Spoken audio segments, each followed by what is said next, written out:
पहली कथा भगवान सोमनाथ ज्योतिर्लिंग की। ज्योतिर्लिंग की एक पौराणिक कथा प्रचलित है।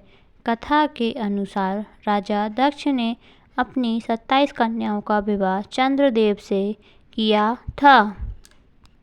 27 कन्याओं का पति बनकर देव बहुत खुश थे। सभी कन्याएं भी इसी विवाह से खुश थीं। इन सभी कन्याओं में चंद्रदेव सबसे अधिक रोहिणी नामक कन्या पर मोहित थे।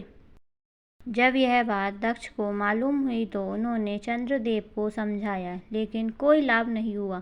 उनके समझाने का प्रभाव यह हुआ कि उनकी आसक्ति रोहिणी के प्रति और अधिक हो गई। यह जानने के बाद राजा दक्ष ने चंद्रदेव को श्राप दे दिया कि जाओ, आज से तुम 6 रोग के मरीज हो जाओ। श्राप बस देवचंद्र 6 रोग से पीड़ित हो गए। उनके सामान और प्रभाव में कमी हो गई। इस श्राप से मुक्त होने के लिए भगवान ब्रह्मा की शरण में गए। इस श्राप से मुक्ति का ब्रह्मदेव ने यह उपाय बताया कि जिस जगह पर सोमनाथ मंदिर है उस स्थान पर आकर चंद्रदेव को भगवान शिव का तप करने के लिए कहा। भगवान ब्रह्मा जी के अनुसार भगवान शिव की उपासना करने के बाद चंद्रदेव श्राप से मुक्त हो गए। उसी समय यह मान्यता है कि भगवान इस स्थान पर शिव तपस्या करने के लिए आए थे। तपस्या पूरी होने के बाद भगवान शिव ने चंद्रदेव से वर मांगने के लिए कहा। इस पर चंद्रदेव ने वर मांगा कि हे भगवान, आप मुझे श्राप से मुक्त कर दीजिए। इस श्राप को पूरी तरह से समाप्त करना भगवान शिव के लिए भी संभव नहीं था।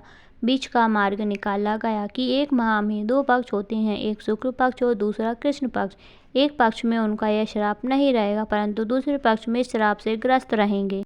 शुक्ल पक्ष और कृष्ण पक्ष में से वे एक पक्ष में बढ़ते और दूसरे पक्ष में घटते जाते हैं।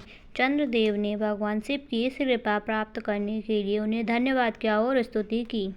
उसी समय से इस स्थान पर भगवान शिव की उपासना करना का प्रचलन प्रारंभ हुआ तथा भगवान शिव सोमनाथ मंदिर में आकर पूरे विश्व में विख्यात हो गए। देवता भी ऐसे स्थान को नमन करते हैं। यहाँ चंद्र देवी भगवान शिव के साथ स्थित हैं। श्री शिवाय नमस्तुभ्यं। श्री शिवाय नमस्तुभ्यं।